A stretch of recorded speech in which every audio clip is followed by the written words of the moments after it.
Good afternoon. Welcome to the Salford Lads Club live show. It's episode 3. You may remember last week we had the guests on Martin O'Neill, Thick Richard and Tony Kinsella. And I'm delighted to say we've got 15,000 views. So we're doing something right. Don't mess it up today. Before we start our interview, I'd like to thank a few people who've helped us over the last few weeks. Last week, Dave Hill from Leaf Bean Pod kindly donated a selection of pies for the guests. We ate them and forgot to mention you, Dave. I do apologise, honestly, profusely. They were not good pies. And good luck with operation on Friday, the 13th, for your hip. Don't read too much into that. Also, Angie Shepherd, Morrissey fan supreme, and her father George, who isn't a Morrissey fan, photographer of some note. Angie kindly sent me in this Morrissey's new album, Make Up Is a Lie, which I shall sell on eBay later. I won't, honestly, I won't. I'd like to thank a few people. Lynn Culloden Griffiths, she always wishes us well on the show. Sharon Halsall sent us good wishes. And there's also a birthday greeting. Alice Jennings sent in, would we mention her grandmother, Margaret Mary Jennings, who she assures us is a tap dancing champion and an avid theatre goer. Can't see anything wrong with that. Other things we did last week. On Saturday we went to St Augustine's Church in Pendlebury, a magnificent Grade 1 listed church designed by George Frederick Bodley. We only took photographs, but we're going back next week to make a video. I would urge anyone, please visit the church. It's known as the Miners Cathedral. The vicinity was a lot of mining houses, and there was a Clifton Hall Colliery disaster memorial there. Visit it. And yesterday we talked to Kate Ramsey and Caroline Jones about the Death Cafe they've set up for people who are grieving, mourning, and they're going to help you through that process. A few things coming up we'd like you to attend. There's one in Eccles coming up next week called the Get In Festival. It's over 2 days, and there's street theatre, food stalls, artisan, I believe the posh word is, isn't it? BBC Philharmonic will be playing. There's theatre groups in the Lamb Hotel pub. There's a lot going on for 2 days. If you're interested, have a look at the Salford Council website. There's all the details there for you. And finally, Still Raving in Your 40s. It's a production on the weekend at the Waterside Theatre Sale. The reason I'm mentioning this is because Thick Richard, who was on last week, he'll be in the show, and it's worth the admission fee just to see Matt. There's a guy called Donald Jenkins who's the main man, but go and see it and support your local arts. And I think that's about it. We've had no death threats or money or bribes, I'm sad to say. And I'm glad to say I'm joined by the fragrant Sue Kelly. Sam Kelly. Sam, sorry. Both. Oh, your sister. Yeah. Sam Kelly from the Victoria Theatre, Salford. Thank you very much. It's Could nice you to be tell here. me what your role is and how it's all going to pan out? Right. Hopefully that is. That's a big question. But yeah, I'm the chair and treasurer of the Salford Victoria Theatre Trust, and we've been going now since 2012, and just recently we had a whole recruitment drive, got some new people in, some very skilled people, I have to say, who are helping us with promotion and all that jazz. So we're hoping that we're going to be able to take responsibility for the theatre with the help, possibly, of Salford Council, but these things take time.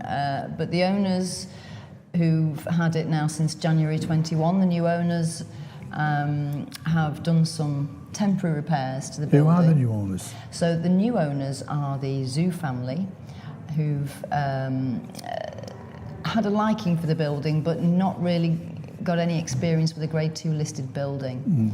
So we've been helping them out and put them in touch with people like the Theatres Trust, and we've shown them the viability study that we had done in 2019. 2020 it was delivered, just before the COVID lockdown, in fact, which was dead handy, because just as we were getting going, everything came to a grinding halt, But that was an interesting experience, sitting on your thumbs for a while whilst trying to keep things going. And we asked people to send us stories for an audio wall we were going to try and do, and there wasn't a lot of uptake because, quite frankly, I think people just weren't in the mood.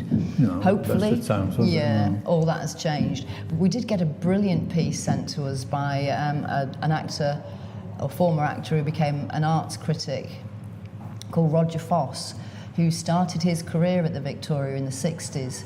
And it was a wonderful piece, but he was telling us about how the actor who played Old Mother Riley would be outside the theatre sweeping up in the morning when he went down.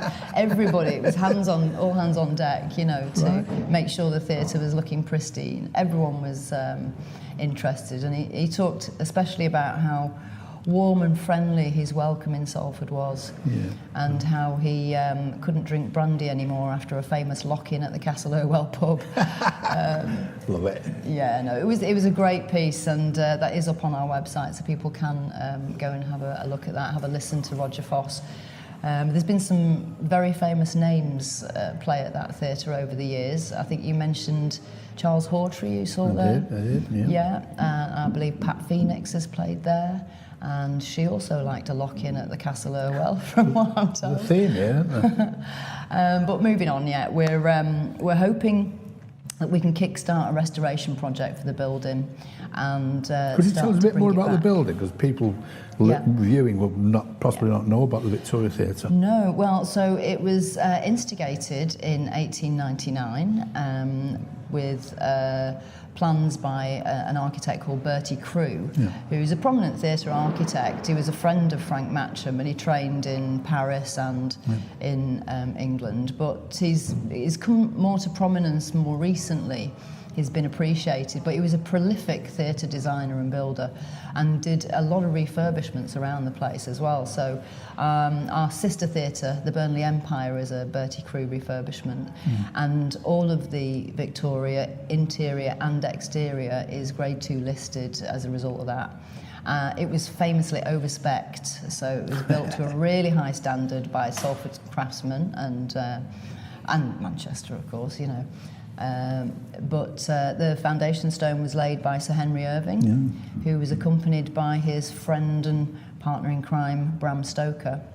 I'm glad you mentioned that, because I was talking to Les before about this, and he'd received 2 volumes about Sir Henry Irving, and he said, did you know Bram Stoker was his agent, fixer, call him what you will. And I said, I wonder if Bram Stoker's ever visited Salford. So he has. He certainly has, and he represented Sir Henry Irving at the slap-up do that they had at the Victoria Hotel, which it no longer exists in Manchester now. So all the great and good of Salford and Manchester were there for that. It was a big event, really, and the theatre itself probably wouldn't have happened if it hadn't been for Sir Henry Irving. He had connections in the city, having worked with Thomas Calvert at the Theatre Royal. He did his early training in Manchester, and then went up to Edinburgh and worked there, which is where he probably met James Hardy, who was one of the Broughton Theatre Syndicate, who had the theatre built. They instigated it and commissioned Bertie Crewe, along with Sarah Vaughan Lear, who was an American actress over here and went back to America to perform on Broadway, and Frank A. Goodwin, who was a theatre manager. So it was those 3, and with a patronage of Sir Henry Irving, who had the theatre built. So it opened in December 1900, so we are now in the 125th anniversary year of the theatre, so we've got some activities going on this year to go along with that. But it was opened and run as a theatre and then a cinema from quite early on. 20s, wasn't it, I think? Well, no. Before that, at a bioscope, wasn't it? Even in 1901, it started showing the touring players that went around with their the old black and white flicker things. Bioscope. I can't remember what they're called now. But Magic lanterns. Magic lanterns. So the actual cinema licence they had from 1913. So we were hoping to get Grade 2 listing as a result of this early cinema usage, but unfortunately that that application failed, which isn't maybe such a bad thing, because the restrictions on restoration for a Grade 2 star listed building are much, it's much harder. There are a lot more restrictions. So Grade 2 is good, it protects the building. And it allows us to do a little bit more with it, possibly. But we're very lucky with the Victoria. As I said, it's a fantastic interior. It really is a magnificent building. And if we can get it open, it would be a wonderful setting for activities. How long has it been closed? So it closed in 2007, I believe. But it was a bingo hall at that point. Went through many changes, didn't it? Yeah. Bingo. And it was dark through the war and for a couple of other periods as well. But and it has been used as a warehouse. It was used as a refuge from the flooding in the 40s. Was it a clothing textile warehouse at one stage? Yeah, in a way. Samuel Goldberg, who opened the theatre with Aubrey Phillips as MC in the early 60s, 1962, and ran it as a theatre cinema, also he was an alderman of Manchester and councillor, but he ran a machinist shop called Allwear that was based in a building just through Elton Place next to the Castle Irwell. And my mum worked for him, so I met Samuel Goldberg when I was about 5. He was a lovely man, and the people that worked at the theatre called him Daddy Goldberg because he looked after everybody. So yeah, he ran it as a theatre cinema, but he used to take reclaimed materials, things that maybe got damp, something like that, and he'd lay all the material out across the seats in the theatre to dry it out, so it could be reused again, repurposed, as they say. Well, recycling isn't a new idea. People never used to throw anything away. My gran used to laugh. Make do and mend, wasn't it? Absolutely, yeah. She thought it was hilarious. So what is I think I've told you, about 2012, Tom Rogers and I filmed in there, and I was just amazed by the little private boxes. And the plaster relief, plaster work, and the gilt, and the caryatids, I believe. It was just. I love the music hall, theatre, cinema, and the seating. Is it still in there? And what condition? All gone. Unfortunately, most of the seating's gone. I mean, a lot was looted, and there are bits of the seating left. So we can reproduce them, but for the minute, unfortunately, it is empty.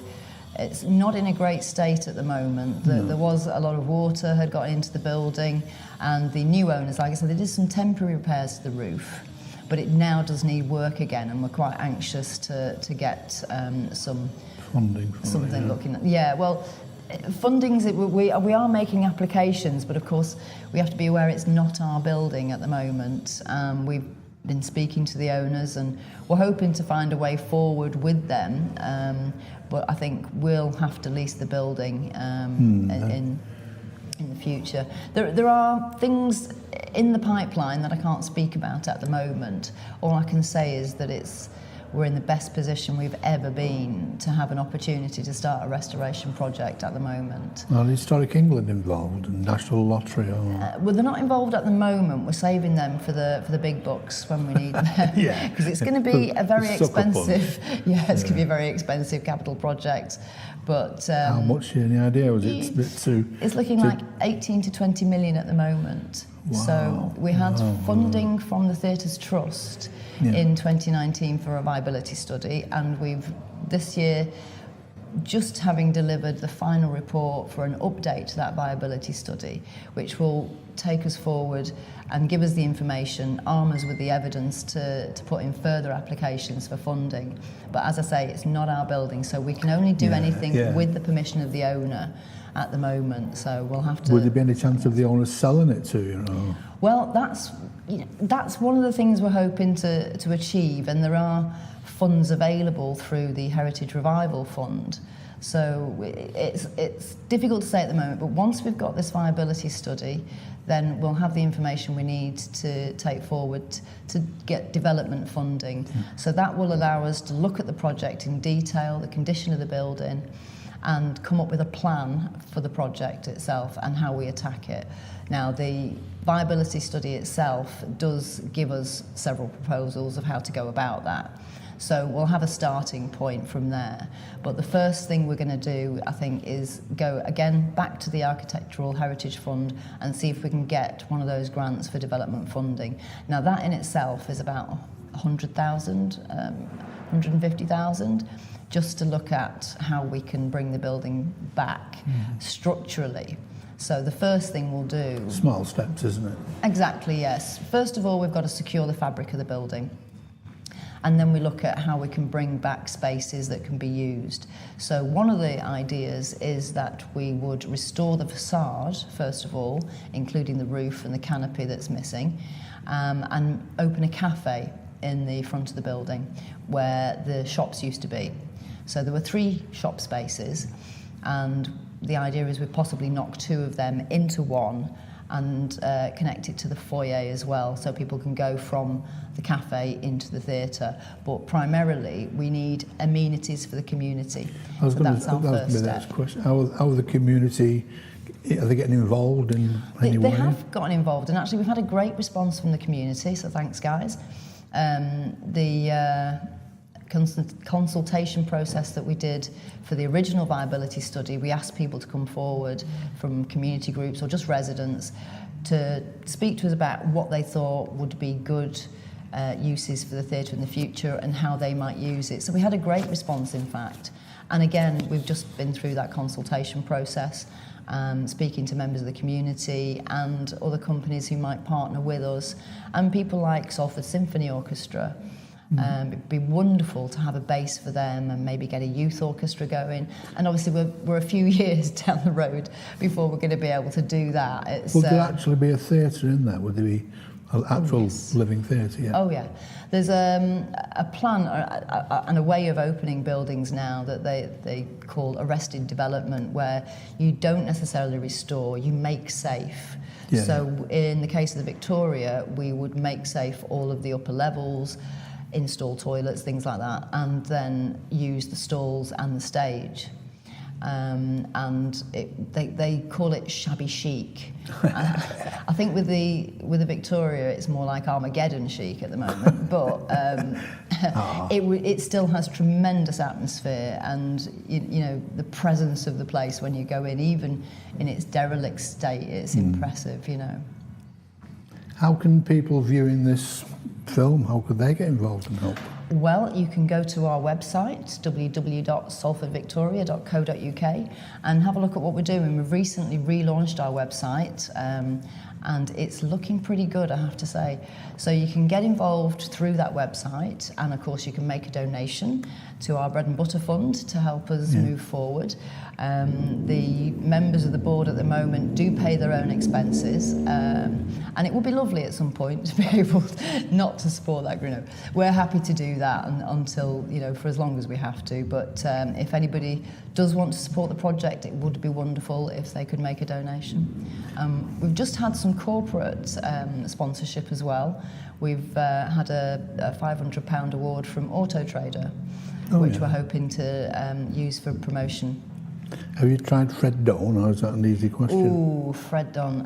No, that's a naughty one. I think he's made enough money out of Salford now, don't you? No. I know he gives out loans. He gave 15 million, didn't he, to the Salford Youth Zone? He gave 50 million. Yeah. Well, you know, maybe that's going to change my opinion of him. I'd not heard of that. I'm not going to go into it with Fred Dawn on here. He knows where I live.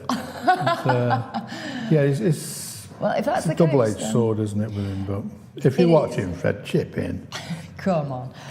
It's a good cause. But yeah, we'll happily speak to anybody about it, really. You know, it is a magnificent project for the community. If we can get some benefit for our community out of this, and obviously the wider region, because there are so many aspects to this project. You know, you're looking at the history, you're looking at people's personal stories, and trying to bring in people, and you know, we want to try and include everybody and have a bit more of a lively feel about the place, you know, regenerate the place. There's a lot of regeneration going on now. But I remember Broughton High Street, and you know, it was a thriving, it was community, wasn't it? Jumping place. It really was. I love Broughton High Street. It was like an Aladdin's cave of shops. So yeah, I was sorry to see that, but I was only about 5, so you know, it's a long time ago. I think I mentioned that I attended I don't know why I went actually, because it was 1967. I was up to other things, shall we say. Charles Hawtrey in a production of, I had to look it up actually. He was in Cinderella. And he was, what I remember vividly is he was drunk. Which, you know. He'd probably been at the Castle Irwell. Yeah, it's all back then. Well, I thought I admired him even more. I'd seen him in the Carry-Ons. Yeah. And I'd just seen this meek, mild little man, didn't he? With Morrissey adores. And I thought, wow, Yeah, well, from what I understand, he did like to get out on the town a bit. Well, yeah, but he's a bit of a player, wasn't he? Yeah, and so was Sir Henry Irving and Bram Stoker, as it happens. They used to like to get out and about together, from what I hear. I would honestly love to see that theatre reopened in its glory. I would honestly. It's so lovely. When you walk past it, drive past, you have to stop, don't you, to admire it. Oh, and it's going to look so much better when we can get the roof reinstated and things like that. But I have saved an announcement for you, Tony, especially for your show. Hold the front page. Oh, yeah. Go on, roll the drums. Because we have just recently learned that we have been successful in our application to become a charity. So the Salford Victoria Theatre Trust is now a charity and will be able to access a lot more funding pots and benefits for the public from it as a result. So you'll be able to apply for more funding as well? Yeah, absolutely. Yeah, it opens... In fact, Historic England would now be an organisation that we could go to, whereas before we probably wouldn't have been able to. Yeah. So, yeah, it's opening up doors for us, yeah. So it's brilliant news, and it does mean that if we're going to take responsibility for the building, we would have to have done this step. Yeah. So we had our little action plan that we'd paid for through some Theatres Trust funding that we've had as well. They've been very supportive, so I must thank the Theatres Trust. We've been part of the Resilient Theatres, Resilient Communities programme for the last 3 years, and this year had some funding to commission an action plan and high-level outline business plan, which gave us a timeline for the year and targets that we needed to hit. And within that plan, it said that we needed to become a charity by June or July this year. Well, we put in such a good application, Tony, that we're 6 months ahead of schedule. Unfortunately, our trustee training isn't until March because we thought we had a little bit more time. So no, we've been ahead. We've had to kind of just shift our focus for the minute and get all our policies in place and things like that. So we have done that, and registering with the HMRC, all that sort of thing that has to be done. It's the boring stuff, but it has to be done. So we need to be compliant. We need to be doing things properly, and I think we are. So took massive steps, haven't you then, really? We have this year. We've made some great strides, in fact, with the funding from the Theatres Trust, the update to the viability study from the Architectural Heritage Fund, and it's crucial work, really. Yeah, of course. Because that will help us build that case for the development funding that we need, and that is quite a lot of money. Yeah. But the next one that we're going to be putting in is the National Heritage Lottery Fund for the Histories Project. And if anybody has any stories that they'd like to tell us, get in touch with us through the website. You can send us an audio piece, you can video yourself. Do you know the website at the top of your head? It's salfordvictoria.co.uk. It's very simple. Just look up the Salford Victoria. You can't miss us, really. Facebook. And please get involved. We're doing some events this year as part of the Salford 100 events. So we'll be working with Walk the Plank to provide some activities for an event they're doing in Albert Park on the 24th of May.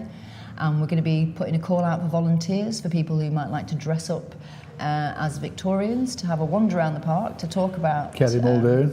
Yep, Kerry will be in there. She is actually. We managed to bag her as one of our directors this year, so we were very, very pleased about that, I have to say. Typhoon Muldoon, we call her. Yeah, Typhoon Muldoon. It suits her. She's a whirlwind. She is, isn't she? The energy that girl has, I don't know how she does it, quite frankly. I'd be, asleep on my feet if I did half of what she did. But I have brought today some badges for you. There you go. That's one of the Victoria Caryatids. I don't know if you'll be able to get that on a thing. But they are quite small. Martin? That's from the side of one of the boxes.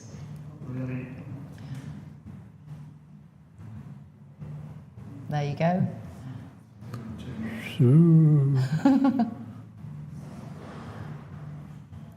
Are they on the side of the private boxes, are these? Or? Yeah, these are either side of the boxes. These are set pieces that you could buy, actually, the plaster work within the building. Oh, that's nice. A lot of it comes from local craftsmen.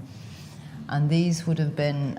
small, isn't it? And there we go, that's the other one. So this is the merchandise. These are badges that we've made. A friend of mine kindly donated the badge maker to us. Thank you, Charlotte. I'll give you a name check there. Charlotte Verity, local jewellery maker. Look her up. Charlotte Verity. Yes, Say that Charlotte again. Verity. And, sorry, I couldn't help plugging her there, but she did. She gave us the badge maker, and we've used it at several events now. The kids love it, you know. Right. And we just make these badges to give out, really. So we'll be wandering Albert Park dressed as Victorians, handing out badges and talking about the Victoria. And if anybody would like to join us and get dressed up, Yeah. of course, it's the Salford 100, so we're looking at we've 1926. So if you like, you could dress up Period as costume. a flapper girl or whatever Yeah, it is. or an unemployed worker. Or an unemployed worker. Yeah, it wasn't a great time, was No, it? it wasn't for, a good yeah. time. But So no, it's great how you've got all the community involved, and I honestly, the bottom out, wish you the best of luck. And it's any way Salford Media can help you. We'll cover some events, we'll come and see you, give updates on That'd be fantastic. what you're doing with the theatre and everything you're doing, seriously. yeah, it'd be brilliant. Thank you very much. And pleasure's Really appreciate ours, it. Sam, it really is. Yeah. Well, watch this space because things are going to be happening this year. There we go. Cheers, Sam. Thanks. Now, hopefully, there should be a video I made 2012, was it, Carl? Of a visit Prince Charles, as he was then, King Charlie now, no fan of his, visiting the club with the fragrant Camilla. I don't know what he was here for, I'll be honest.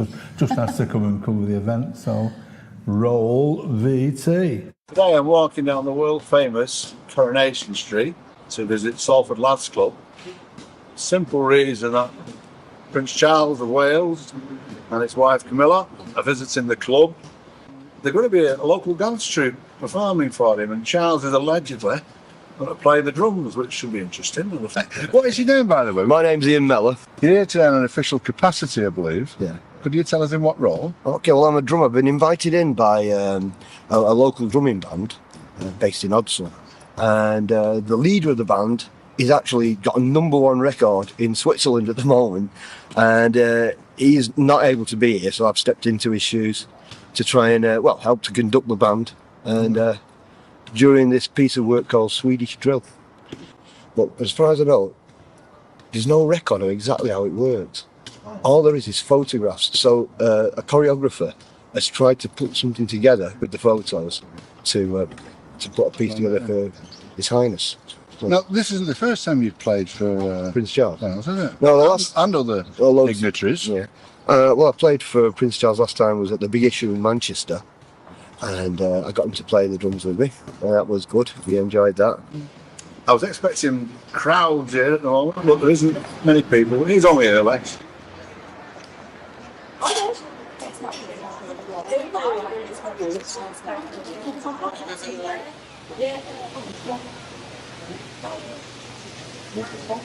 So as soon as His Highness does arrive, hopefully, we'll put him on camera and show him to you.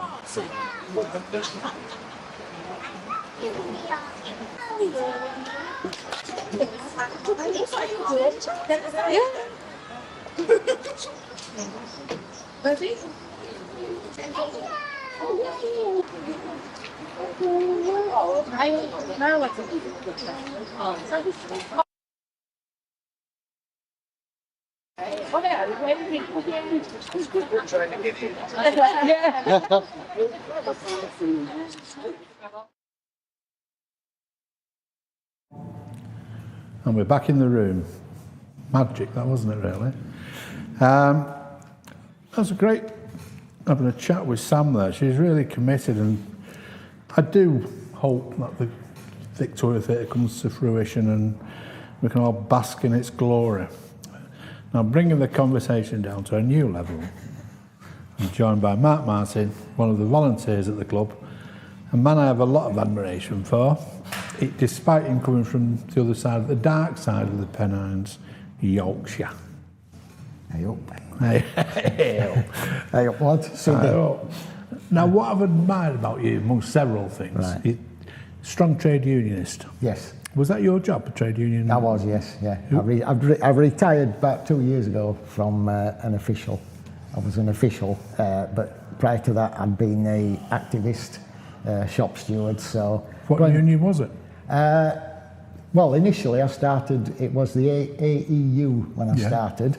Engineering Then, union. yeah, engineering union. Then I left engineering and went to work, ended up working for UCAT, which was a construction union. Yeah. In between then I'd done some work with the TUC as well. So I worked in engineering for 20 years, and 20 years to the day after leaving school and starting work, I became a full-time official. So, and since then I've been doing that. Have you graced many a picket line? One or two, yeah. Honestly, I'll tell you now, this myth about, oh, we're all, you know, it's all about picket lines. You spend more time filling forms in. Right. And, you know, Woody Guthrie and my good friend Joe Solo, who some people may know, never wrote a song about filling endless forms, honestly. Yeah. And giving Billy Bragg, we should get Billy Bragg to write one. Yeah, Billy Bragg never wrote a song about, you know, the hours of form filling that a trade union had to do. And the comeback if you get one wrong. Ooh. For not putting the form in at the right time or putting the wrong dates on or anything. Yeah, punishable by death, isn't it? Yeah, it Really, is, yeah. Also, admired your taste in music. You punk, wasn't you? And Initially I was, yeah. I've got quite broad taste in music. I mean, I've always been a fan of Manchester music. you're not just saying that. No. One of I loved the Clash, and I still do. I mean, I've got a Clash T-shirt under my sweater, but I saw the Buzzcocks. Oh, so Buzzcocks, not the Buzzcocks. It's Buzzcocks. They're one of the first live bands I saw. I came to Manchester with my brother to come to the Rock Against Racism and Anti-Nazi League march. I was there. Yeah. Oh, Alexander Park. Yes, yeah. And I didn't see you. Well, no, there's quite a few people there. I think there were about 40,000 of us there that day, but that was quite famous in terms of... and I saw Buzzcocks there, and that's sort of when I was 15, just about to turn 16. Short pants. Not quite, no, but yeah, shorter than they are now. No. But certainly and I came with my brother, and we got chased through Piccadilly Gardens afterwards by the National Front, yeah. And my brother, he still tells the tale now as part of his act, because he sings blues and tells stories. And one of his little tales is about the time we got chased through Piccadilly Gardens. And he says, you know, the story is that if I got stabbed, our mum would kill him. Fortunately, neither of us got hurt, and I've survived to tell the tale. But I still feel quite a slight shiver when I go through Piccadilly Gardens. There were dark times then, weren't there, with the National Very, Front? yeah, Very there were, dark times. And really, I hadn't really given it much thought, but I haven't changed. I mean, I've still do. kept that sort of view of the world now. You know. So you should. Yeah. I've got to ask you this $1 million question. Yeah. Where's that 10-year-old me? Hey, it's What in the post. brought you to Salford? Ah. God's promised land. Right, yes, I know. Right, as You I love say, it in Salford, don't you? I do, yeah, absolutely love it. Yeah, I do. I've fallen in love with the place, and literally I've fallen in love with the place. It was a love of the place anyway. And we know St Manchester as a greater Manchester itself. I saw it as that. We are different, we're Salford. Yeah, I know. I've learnt that now very much. Yeah, we are Salford. We do things very differently here. But I mean, obviously a big fan. Knew all the quotes, everything. I was newly single, and when I was ready to get back in the saddle again, Saddle? yeah, as the song goes, Oh, you know. no. Yeah, you know the song. Appropriate Back in the saddle again. And it's when the opportunity came, I went online. Because I thought, well, you know, maybe try an opportunity with there to get, you know, spread my wings a bit. Anyway, eventually settled on a lovely Salford lass who, not only that, she works here. Wow, yeah. And I just couldn't believe my luck. It's like winning the lottery, that, isn't it? Absolutely, yeah. I mean, she's great, and I love her to bits. And we're probably going to get married. Are you really? Yeah, yeah. Oh, I do hope so. Yeah. Can we come? I'm not sure about that. Yeah, we'll see. You've not told her name. She's called Marie Cash. She's one of the famous Salford Cashes who are from, well, they're from all over. I think they started in Weast. She was born in Weast. And then she's moved to, I think, Swinton. The Money Belt. Not really. What? They're one of the first new builds in Swinton that they moved into, the family. And it still backs on to what was a derelict site. You know, it's kind of a common now, but it was a derelict site at the time, she was telling me. But yeah, and the houses are still there and they're still lived in. Rest of the family still live in and around Swinton. She's expanded her wings a bit and moved to lovely Odsal. Nothing wrong with Odsal. Odsal's great, I love it. My brother was born in Tatton Street. Yeah? Well, there you go, you see, yeah. So my blood, and they lived in Regent Square. So yeah, oh, well, there you go. We've got the pedigree. And Anky Park. Yeah. Tell us about this big operation you had done. That was a... Right, so that's partly one of the reasons why I ended up here, because what I need to, this is important, and it's kind of a public service announcement. I was... With guitars? Yeah, with guitars, yeah. Yeah. Class job. Yeah, it is, yeah. So I was starting to feel tired, constantly tired, so I went to the doctors. The doctor will send you for a scan. So I went for a scan, came back and it said, oh, you need to have surgery. And I went, oh, crikey. So before I knew it, I was kind of on the waiting list. But anyway, I was still working at the time, and I was waiting, and eventually they did more tests and everything. I said, oh, it's more serious than we know. It's a full kind of open chest case. up. Oh, God. We need to replace the valve, and while we've got the bonnet open, as it were, we're going to then Check the carburetor.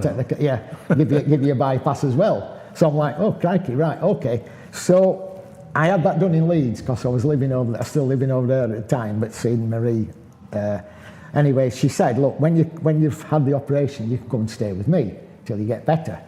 And I'm still here. Are you better though? No. I am better. That's the heart works. It's everything else that's broken down now. You made it up them stairs. Yeah, I made it up them stairs. Yeah. There's a lift as well if I need to get down. So what do you like about volunteering here? It's the people. Right. I would say that straight away. Any questions about it? I absolutely love the people. It's the people who work here because they are proper Salford. Yeah, sure. One of the first people I met when I came in was Blaine. I don't know if you know Blaine. Who? Young Blaine. Oh, I've seen he's one of the young yeah. volunteers here, Yeah. and he's a comic. He's very funny. So I met him. Obviously, I got to know Leslie, fellow Yorkshireman. Leslie's from... And moving swiftly on, but you've met Chris Kelly, good Salford lad. Chris is a great... Oh, well, that's the thing that I really like, because I made good friends with Chris. Yeah. And coming over here not knowing anybody, and I've made quite a lot of good friends. I've met yourself, Chris, who I've become known, become good friends with. So myself and Chris, I think we went to see Cabaret Voltaire last year, Really? Yeah. And it's nice to go out and go for a drink with people. And obviously yourself, I mean, we found out now that obviously some of the stories you've got are real interest to me anyway, about music, about some of the history things that you do, and it's all interesting. And I want to get more involved in part of things they're doing. So volunteering gives me the opportunity to meet the new people here, but also to become part of the wider community. But I love when people walk through the door. So today we've invited people, we even at El Salvador today.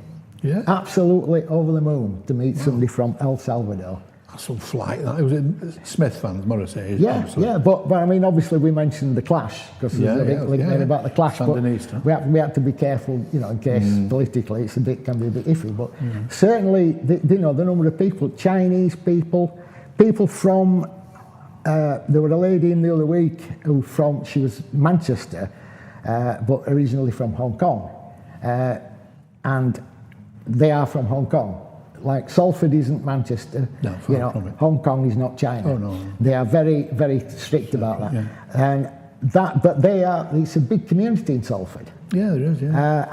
But what I like about Salford people is it's the banter, but there's no nastiness. No. And you know, they will tease me about being from Yorkshire, and like you did, but nobody. It's not malicious, is it? No, there's no maliciousness, no, there's no nastiness. But that's constantly there. You're constantly on your guard because you know you're going to get teased, but nobody will. There's nobody that's going to say to you, "Ooh, you're not from round here." Get back to where you come from. Yeah. The only sense of tribalism, I think, is around the football. But you know, which I can understand. And I mean, I know.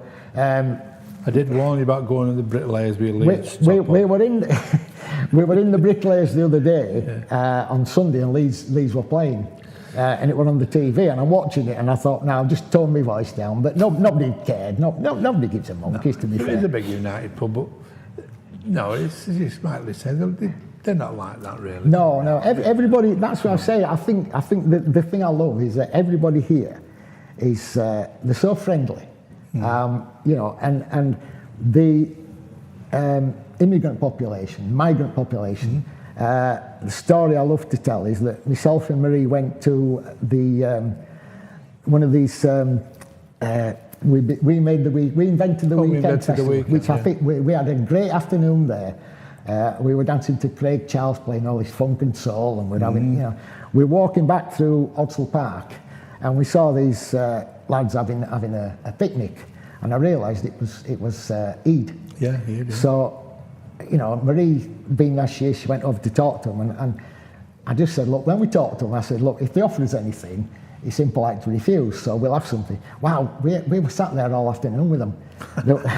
And if they offer you the tea, the tea, it was like super sweet, dark tea. Yeah. And I mean, I don't drink tea, but this was great. This was as good as any. Yorkshire tea? Oh, no, it was serious. This was like beyond, you know, it was the, you know, the IPAs of tea.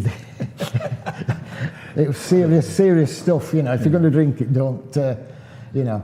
So that was nice, yeah. I think it's fair to say, and it is fair, Salford always has been a welcoming community. Yeah. As even from when the docks opened, 1894, you had the Chinese, Indians, Pakistanis, all nationalities, and most of them settled and were, you know, into the community. I mean, Marie's school, and she's not here. I don't know. I'm not going to embarrass her because she's from Salford. You can't embarrass her. Can't embarrass her. But she teaches in the school. She teaches art, and some of the kids that she has are from all over. Some of them are from, you know, have come from like Afghanistan, or, you know, some of the areas that's in the news now. And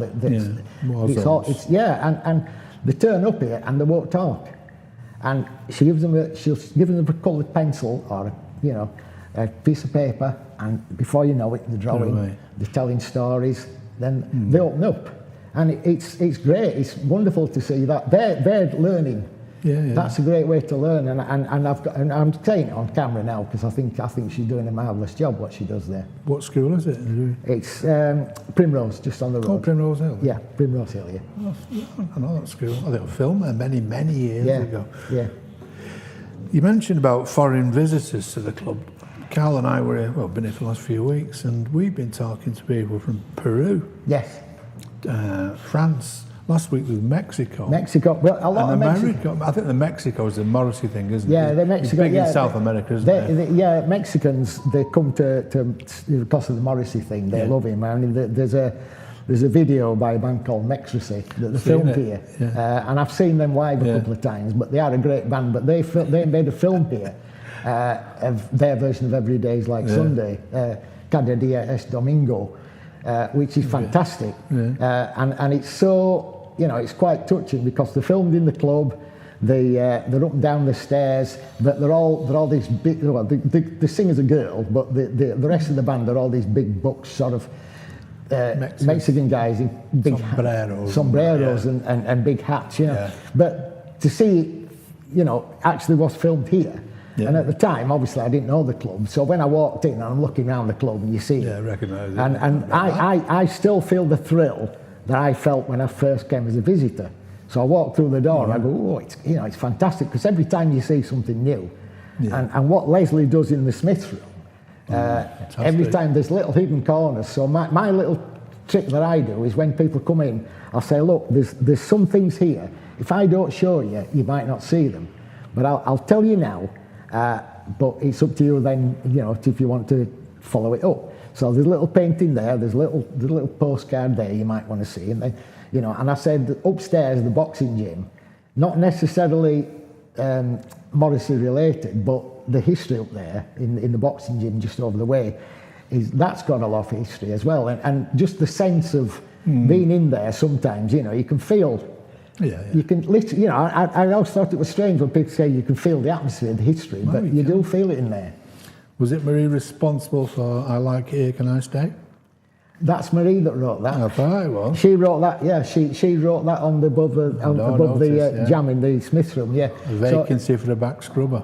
Yeah, that's her line. Well, not her line. She was asked to do it. Yeah. So so I'm quite pleased with that. You know, so I tell people how my girlfriend did that. There's a photo of her in the Smiths room, recreating the photo where they're dressed as scuttlers. And she's there waving a bunch of gladioli about, but they're all dressed up. You know, and it's a good photo. Oh, you love it here, don't you? Absolutely, yeah. I mean, you exude happiness for some reason. Yeah, no, it's thank you. Yeah, I do, and I feel so welcome. Made a lot of friends. Like tomorrow, they invited us to this thing called we call it Coffee Club, and when they first started it, they said it's for people over 60, and I'm thinking, I'm dreading it. You know, and I'm thinking, crikey, you know, I mean, I'm 64 next birthday, but I'm thinking, I don't want that. Yeah. Now I came along, and we, I thought this is great. Anyway, they decided to have walking football. Now, physically, as I said, I'm not great, and health-wise, things are improving, but they're not brilliant. And I thought, right, walking football's got to be dead easy, and it was brutal. There's guys out there that played. There's Bill who was out there, and he was like, they were doing flying kicks, the ball was going overhead, it was whizzing past my head at 90 miles an hour, and I just said, I'm going to die. I'm not playing. It's supposed to be walking football. Run it off. Yeah. So anyway, they came down from upstairs to us, and we all had to fill in these health and safety forms. I went through, and I just said, I'm not doing it. And I filled my form in and said, right, that's me, I'm out. Coward. No, seriously, I'm not risking it. No, there's more thought. There's still, you know, I know because I used to work in the trade unions. If forms can avoid form filling, then that's great. But you know, if you have an accident, it's so many forms now. It's, you know. I've seen you at a few of the gigs we've been to with Cal, either filming or enjoying it with. John Cooper Clarke was there, wasn't he? John Cooper Clarke. I asked about Johnny Green, and I didn't realise at the time that obviously you knew Johnny anyway. But I knew Johnny Green, who was the Clash roadie, had then gone on to work for John Cooper Clarke, and I'd heard him speak about Johnny, and I asked very open, wasn't he? I mean, I asked the question through the compere with Nihal. And I said, you know, about Johnny Green, and he was crying. Filled up, didn't he? And I felt, I don't know whether I feel bad about it or feel honoured, but no, I can't. Did he say something like there's not enough days left in my life? He said there's not enough days left to mourn him, and I thought, wow, and that's still, honestly, I can still feel that now, because that is a beautiful sentiment. Thought that, you know? It was. Well, they were so close. So close. I gathered that, And Clinton Baptiste, we enjoyed that was great, yeah. I mean, to have somebody who's, you know, I suppose a comedy legend, to be fair, and he came, and obviously we were compare, you know, Chris, who was stole the show. He was the compare that night. And Molly McGuinness, who was actually a Salford lass anyway. Yeah, she is. Now I also met a chap there, her boyfriend, who performs as Frankie Monroe. That's right. Who's this strange character. Odd, now he's playing. I didn't realise, but he's playing the Lowry quite soon. I hadn't noticed. But good, you know. It's nice to meet people like that. I mean, course. obviously Mike Joyce, I've met Mike Joyce now, Yeah. which is a bit of an honor, you know, if you think course. that. And then Rowetta obviously never seems to be away, bless her. No. You know, I know like Marie's met like In Spiral Carpets and stuff like that. I think Clint Boone was here. I think we came. Sean Ryder, John Robb, they did one night here. That was good. Before your time, I've been to a few shows here. We're covering it for Salford Online, and I was chatting with Billy Bragg. All right, yeah. And he was lovely. Yeah. He actually gave me a short interview. Yeah, yeah. About, Harry Up was on from the Slits. Wow. And there was, I think they were called the Japanese, some wind orchestra. Oh, yeah. And they were like a punk band. It was a fantastic night. Yeah. And I think they should do more of them. Yeah, at the yeah. club. That's what I would like to see. I'm biased, but Thick Richard. If Yeah, he yeah, did you a mentioned comedy it. night here. Yeah, I think we need to. I mean, we're pushing. Yeah. You know, as volunteers to, but they've got the new team in the, you know, the management team. Is that with Dina? Yeah, and she's great. Dina's Yeah, nice fantastic. lady. She's got a lot of, you know, she's looking forward, and she's got the experience on doing it. And yeah, she's good. She's the one who organised the Morrissey listening party. Yeah. Which was, you know, That's I didn't go in. Did you? We were there filming. We didn't go in. No, I didn't go in. I only come for the goodie bag. No, well, yeah. I said, I mean, I like Morrissey, but could I eat a whole album now? No. No. But certainly, you know, no disrespect to any of his fans, because No, it's- But I'm not gonna, you know, he's got. There's a lot of respect for Morrissey. People do that. Personally, you know, I've seen some great gigs. I've seen some terrible gigs that he's done. Yeah. But I think yes, it's fair to say as well that without that photograph, he wouldn't have done it. And you know, the club. the other would thing, have look, he still struggled. donates to the club. Yeah, he gave 50 grand. Yeah, For the roof, didn't he? and his merch stand. We worked the weekend he played in Manchester. We did 3 days here, volunteers, and the walkthrough in the door was huge. The number of people that came through, you wouldn't believe. Les told me that I'm not disclosing anything that isn't common knowledge.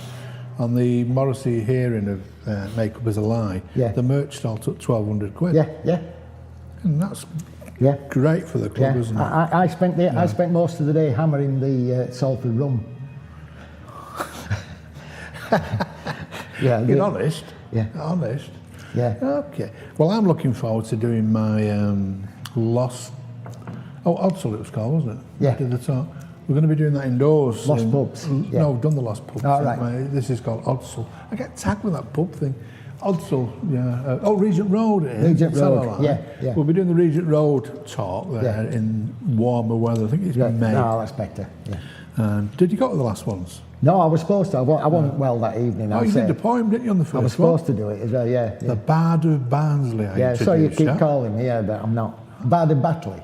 Well, it begins with a B, doesn't it? Yeah, no, yeah, it's all B in Yorkshire. Yeah. Oh, B. Yeah. Oh. I love it in Solihull. Someone else. Yeah. Oh, I've had a lovely time talking thank with you. Mark. Yeah, You're a that's been gentleman, great, and yeah. This man, honestly, is a credit to the club. And as I said before, he does exude happiness. I love speaking to him. It makes me happy when I'm there. Oh, right. Oh, that's nice. No, Thank you. it's not a mutual appreciation society. No, you do. And I'd love you and Marie. Well, you're going to get married, and I wish you the best of happiness. Thank you. We'll wait for our invite, Carl. Yeah, you might get one. Yeah. We might be. Well, are you going to hold it in here? You can get married here. I know you can, yeah. Look, there's a discussion to be had. All right, yeah. Okay, don't push me on it now. No. I've said it here first. Does she but- know? Well, I think so, yeah. She will now. Yeah, she does She will now. now, yeah, yeah. yeah. I'm going to All show right. it later, yeah. We'll leave it on that Yeah. bombshell. Okay then. Okay. Bless you. Cheers for speaking, Mark. Oh, You're a brilliant, gentleman. mate. Honestly, All right. really appreciate it. Lovely, thank you. Right. Next week, we're going to have a special show. We've got Mike Duff on. I cannot wait for that. He's going to do some poetry. He said he might do some tap dancing and bring his ventriloquist dummy with him. All agog. He's brilliant, Mike Duff. You've got to see him. And also we've got Mike McCusker. He's coming on talking about the Irish diaspora to Salford and Manchester. And he'll also be talking about Irish bands who've stayed at his house, such as Kneecap and... Wow. Are we still on? We talk about Kneecap, Fontaine's DC. Oh, wow. They've all stayed at his house. Yeah. And other associated things. We've got quite a few good guests coming up shortly, so keep watching us, please. And We're doing our best. We really are. Cheers. So once again, Mark, thank you. Thank you. Best. Cheers, boys and girls. Bye-bye.